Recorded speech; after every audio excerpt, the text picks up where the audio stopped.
Alright, it's time to get some stuff off my chest. Yeah. Raw last night. What the hell? I mean, for weeks now we've been hearing about this Raw, how monumental it was going to be, you know, how special it was going to be, and how, you know, it's the night of the network launch, it's going to be huge, they're going to be putting in so much effort into making this a big blockbuster show, and there's going to be some big stuff going down that's going to make people want to buy the WWE network and really entice them to the idea of the network. And what did we get? We got what we've been expecting for months, and it just makes the past month or so feel like it was such a waste of time. You know, the Royal Rumble, the uproar, you know, people like Mick Foley speaking out against it, you know, the Yes movement, people tweeting, people throwing their opinions out there, videos, tweets, Facebook posts, the whole thing. The WWE Universe speaking their minds at all the house shows and the Raw tapings, you know, chanting for Daniel Bryan, chanting for who they want to see, and booing the people that they don't want to see, who WWE think that, you know, we should want to see, like Batista. The WWE Universe has spoken, and WWE has responded with just shoving down our throats the same stuff they were going to do in the first place. Nothing's changed. I mean, we heard before the Royal Rumble, the card for Mania was going to be Daniel Bryan and Sheamus. It was going to be Undertaker and Lesnar. It was going to be Randy Orton and Batista, and CM Punk and Triple H. The first spanner in the works was, well, no, I would say the second, but the first spanner in the works was Daniel Bryan not being in the Rumble, Batista winning the Rumble, and just everyone kicking off about it.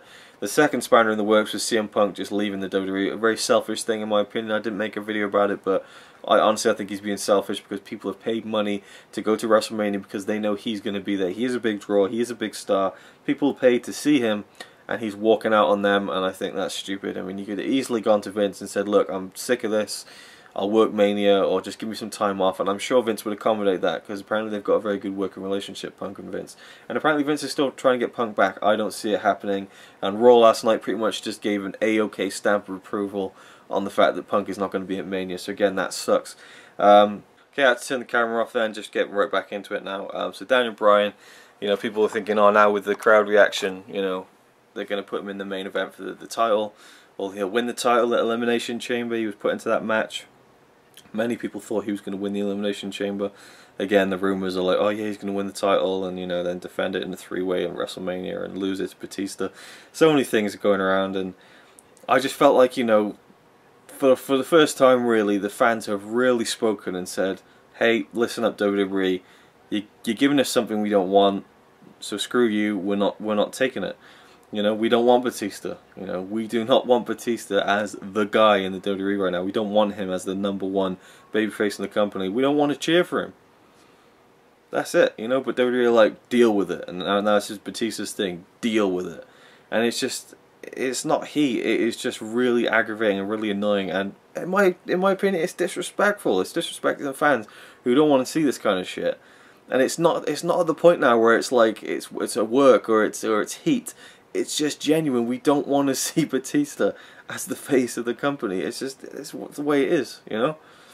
If someone doesn't get cheered when they're supposed to get cheered, you know, historically, then they get put down the card or they get fired, you know, failed experiment. But it's Dave Batista, you know, he's best friends with Triple H, you know. Vince loves him, probably jacks off over his muscles. So, you know, they're going to favour Batista. He's coming out in this new Marvel movie this year, so he's a good kind of pawn in WWE's chess game of trying to make as much money as possible. So I understand that.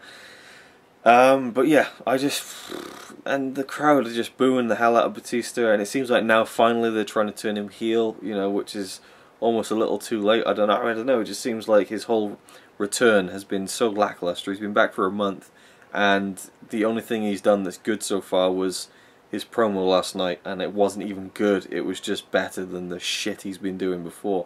His match with Del Rio at Elimination Chamber, you can say, oh well, you know, there's a smarky crowd, people are just booing him for the sake of it. Whatever. Look at the match. The match was shit. It was slow, sluggish, and after a few minutes, Batista was just out of breath. And the same thing happened on Raw, you know? It was a very short match, and he's like, just sweating everywhere, and he's out of shape, he's old, he's nearly 50 for God's sake. It's ridiculous. And this is the guy who's main event in WrestleMania. I think it's an absolute joke, you know, and in that respect, I do, you know, understand where Punk is coming from leaving. I really do. I'm not saying that I hate Punk and that he was being selfish. He was being selfish, but there also was a side to that story where I agree with what he did, because it's such bullshit that's going on. It is such utter bullshit that is taken away from people who work their ass off every single week, multiple times a week. I don't know, 300, 250, 300 days a year, these guys are on the road, they're wrestling, they're working their ass off, they're putting the time in, they're making connections with the crowd, they're the future of the business. People like Daniel Bryan, like Dolph Ziggler, like Bray Wyatt, like Roman Reigns, and Seth Rollins, and Luke Harper, and Dean Ambrose, and Antonio Cesaro. These are the guys who are going to be the future of the company in terms of wrestling. And they're getting over, the crowd are loving them, you know, they're having fantastic matches week in, week out. And none of those guys have, you know, a chance in hell of getting anywhere near a main event spot at WrestleMania. And a lot of them aren't even getting a chance to, you know, be in a main match at WrestleMania because they're not Dave Bautista. You know, and it's just, it winds me up. I mean, well, you know, to a point, you know, the Shield and the Wyatts, they'll be fine. You know, I mean, the company likes them, especially Roman Reigns. He's got a very bright future because he's a big guy. Not only is he good, he's a big guy, and he's, you know, so that's really working in his favor. But yeah, and Cesaro, I think, is winning over the, you know, Vince and stuff, so that's great. But for me, Bryan is never going to be the guy. He's never going to win over Vince. He's never going to win over Triple H. And as much as the fans love him, he is the most over guy in the company right now. He might not be the biggest selling guy, but he's the most over guy in the company. They're not gonna pull the trigger on him, and if they do, it'll be too late. And Stone Cold said this in his podcast many times. You need to pull that trigger before it's too late and you miss that window of opportunity. Slow burn is good, but there's such a thing as dragging it out too long, and they have dragged it out far too long. Ever since SummerSlam, right? So that was what, February, January, December, November, October, September, August. 7 months. Every single pay-per-view has been a lackluster finish. SummerSlam, Bryan got his moment, got taken away from him by Triple H, screwed out of the title. Night of Champions, Bryan wins the title. Night after Raw, Triple H literally just says, give me the belt back, that's it. You know, screwed out the title again. What was the next one? Battleground. Big Show interfered. It was like the ending of Raw. Awful. Hell in a Cell, you know, Shawn and Triple H screwed Bryan out of the title, and then he just gets pushed to the side, and that's it. He doesn't get his comeback. He doesn't get, you know, it doesn't get his comeback, and it just cuts the legs out from underneath him. Then you go to Survivor Series, Randy Orton and Big Show. What were they thinking? You go to TLC, Randy Orton, John Cena match we've seen so many times before, and it didn't live up to the hype. Royal Rumble, we know what happened there. People were genuinely pissed off at that. Mick Foley broke a TV. He was so annoyed at what happened at the Royal Rumble. Elimination Chamber, I thought the Elimination Chamber match was fantastic. I thought it was one of the best chamber matches. I absolutely loved it. And if it was leading towards Bryan getting his moment at WrestleMania for the WWE World Heavyweight Championship, then I would have said Elimination Chamber finish was brilliant, because it really felt like they were trying to build to something. It was focusing on Bryan. It was focusing on the crowd, how disappointed they were. It was all about Daniel Bryan not getting that chance to win the WWE World Heavyweight Championship, and it was nothing to do with Randy Orton and Batista. It was about Orton and Bryan. And then we get to Raw, and it's all about Randy Orton and Dave Batista. And Orton's getting cheered just because, you know, he's standing opposite Batista. Are they going to turn Orton face now after he's had such a really bad, cowardly heel run? I don't see how they're going to save this match. Even turning Batista heel, he's saying like, I love this business. When have you ever heard anyone say that and the crowd just boo them out of the building? I mean, get the hint, you know. And the main rumor was that Bryan was going to get entered into the Orton Batista match in a triple threat capacity. I wasn't going to love that, but I was going to be happy with it because that's the spot that I think he deserves in the main event for the title. And then we get the angle on Raw where Bryan challenges Triple H to a match at WrestleMania. When you challenge someone to a match at WrestleMania on Raw, on TV, that means it's happening. I mean, I've never seen anyone challenge someone to a match at WrestleMania, make a big deal out of it, and then for that match to not happen. It's set in stone. It is going to happen. And we're getting the exact card that we were told before the Royal Rumble. Lesnar and Batista. That would be good. Lesnar and Undertaker. Randy Orton and Batista is your main event. Daniel Bryan versus Triple H. Now it was going to be Daniel Bryan versus, it was going to be CM Punk versus Triple H, but they've just kind of switched. They just put Bryan, picked him up and put him in that spot. And for me, again, it just feels like Triple H wants to work with, you know, whoever's over.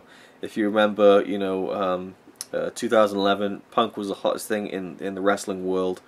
You had this amazing match with John Cena, and you were thinking, wow, surely they're going to go for a Cena feud with Punk, and they did. They had the SummerSlam match, that was great as well. And then it just turned into Triple H versus CM Punk, because he wanted to slot himself into what everyone was looking at. And it seems like he's doing the same thing with the Bryan, you know, yes movement right now. And it's just like, yeah, I don't know. I just feel like Triple H is a slow worker. Daniel Bryan is a fast-paced worker. I don't think their styles are gonna mesh perfectly. I think it's gonna be an okay match at best. I like Triple H. I think he can have some great matches, but I just don't think this match is going to be that good. And I don't think Bryan will win either. I think Triple H is going over. Apparently that's what the plan has always been, especially with the Punk match, and that might have even contributed to Punk leaving. So, you know, I was just so disappointed in Raw. I felt sick to my stomach because I'm going to WrestleMania, and that's the kicker. If I wasn't going to WrestleMania, I wouldn't be that bothered, but I'm going to WrestleMania. This is a lifelong dream. It means so much to me. Something I've wanted to do for 15 years, you know, throughout my whole childhood. I dreamt of going to WrestleMania and just being there live for a special WrestleMania moment. It doesn't feel like we're going to get any special WrestleMania moment at WrestleMania 30. And it's the 30th WrestleMania, you know. When we decided to bite the bullet and we're going to go to WrestleMania 30, I thought, surely it's going to be huge. It's WrestleMania 30. They're going to pull something really special out of the bag. Undertaker versus Brock Lesnar, really? Match we've seen many times before. Nice. Undertaker defending his streak. The streak which is probably the most important thing in the business, you know. And it's held with such high regard. And he's defending it against the guy who could care less about wrestling. You know, I love Lesnar. I love watching him. I think he's a great, you know, performer and entertainer and athlete. But I don't like Lesnar as the person. I think, you know, he doesn't really care about wrestling. He's there for the money. That's fair enough. But he doesn't care about the streak. He doesn't care about the Undertaker. You know, he's just there to make money. And then that you know, for me, is what's going to be the difference between Undertaker and Lesnar and, say, Undertaker and Punk, or Undertaker Triple H, Undertaker Shawn Michaels, because Shawn Michaels, Triple H and CM Punk love the wrestling business. Brock Lesnar does not, and that's why I think it's not going to be fantastic. For me, it could be a great match, but I'm not that hyped for it, you know. I'm willing to change my mind, but, you know, from what I saw last night, you know, it was a well done segment, but it was just so obvious, and when Taker's music hit for the first time, it did nothing for me. I was just like, well, yeah, that's what we were expecting. You know? I mean, last year it was like, oh, it'd be great if he wrestled Punk, and then it was announced. It was like, oh, yes, this is going to be Undertaker Punk, this is going to be great. You know? 28, I was a bit like, oh, Triple H again. Then they said Hell in a Cell, and I was sold. I'm just not that excited for Undertaker and Brock Lesnar. I'm really not. So what else is there to say? What else is there to say? I mean, WrestleMania, Daniel Bryan and Triple H could be good, but I'm not that kind of amped up for it. Same with Lesnar and Taker, and then you get to the main event. The main event, you know, of WrestleMania 30. Batista, a guy that no one likes, but the WWE want us to like, against Randy Orton, who not a lot of people like, and we're not supposed to like him, but it's that bad heat where they're chanting boring at him, even though he's not boring at times, and I just feel like it is the most mental idea for a WrestleMania main event they've ever come up with. I think it is ridiculous. I mean, the top guys in the WWE, for me, John Cena, Daniel Bryan, and, you know, CM Punk were kind of the main guys. Randy Orton, for me, has always been not quite there, honestly. Not quite there. I know he's been in main events in the past, and he's been the guy in the past, but he's never quite been the, you know, one of the top superstars, in my opinion, you know, that can rival someone like Cena, and at the moment someone like Bryan, who has a lot going for him. So it's just Randy Orton against Batista. What were they thinking? What were they thinking? I mean, I was almost upset to the point of tears, where I was just like, well, not really, but I just felt empty and gutted that, you know, WrestleMania 30, Orton versus Batista. Absolutely ridiculous. I have no interest in seeing that match. I have zero interest in seeing that match. It'd be fine if it wasn't for the title, if it wasn't the main event, but I don't know what the fuck they were thinking with that decision. I think they're totally stupid. They've missed the boat, they've jumped the shark, they've failed to pull the trigger, and WWE are making WrestleMania 30 nothing more than probably, you know, a very good wrestling show. You know, it will be a very good wrestling show, but it won't be a WrestleMania moment-filled broadcast, in my opinion. It is what it is, and yeah, I'm just, if we hadn't booked all the plane, you know, the flights and everything, and the whole trip worked around, you know, what we're doing for WrestleMania, I'd say to Connie, let's just sell the tickets, because I don't want to go. You know, I'm sure it'll be great when I'm there. I'm sure I'll love it and be like, oh, this is amazing. But right now, I have zero enthusiasm. It's just very middle of the road for me. Very middle of the road. And it's not even about, you know, Bryan. It's not about, oh, I want Bryan to be the champion. I want Bryan to be, you know, the #1 guy. It's not about that. It's just generally, you know, I really want to see Undertaker in a match against someone that he hasn't wrestled before, like Daniel Bryan or John Cena. We've seen a match we've seen before against a guy who doesn't care about the wrestling business. Great. And Bryan, you know, I just don't feel... I mean, the rumours, the reports from backstage are that, you know, everyone thinks that a match with Triple H is a big deal, and Punk should have seen that. Whereas, you know, I just don't know what more I can add. I was just really underwhelmed with Raw. You know, even underwhelmed with Hulk Hogan. He came out and it was great, and it was a nice moment and everything. I'm glad he's going to be at WrestleMania, very fitting, and I think it's great. You know, screw anyone who's hating on Hogan, but really, he just came out to say, hey, brother, great to be back, brother. And don't forget, brother, you can watch WrestleMania, brother, on the WWE Universe. I mean, on the WWE Network. So what you going to do when Hulkamania runs wild on you, brother? And that was it. You know, nothing. I mean, I just... was expecting that. I was just expecting more. I don't know what. The Raw was so underwhelming for me. Again, thought the Undertaker Lesnar segment was very well done, but it just didn't really get me going. You know, it didn't really excite me like I want to be excited as a wrestling fan. So yeah, I'm not as mad as I was last night. I'm calming down a bit, but oh, it's really cut the legs out from underneath me in terms of being excited for WrestleMania. It really has. And I was considering saying that I'm done with wrestling and making videos about wrestling, but, you know, I've filmed like about 20 videos so far for the 30 Days of WrestleMania series, so I can't stop that now. But yeah, I've calmed down a bit now. I haven't made decisions that are so rash, but I'm going to stop even commenting on just like the WrestleMania build-up, because I just think, I don't know, maybe I'll change my mind. This is just complete ramble fest right now, but that's my thoughts on the state of WWE heading into WrestleMania 30 and why I'm going to WrestleMania and I couldn't care less. I mean, if you disagree, fair enough, but I know there's a lot of people who agree and think that WWE are making the wrong decisions, the wrong moves.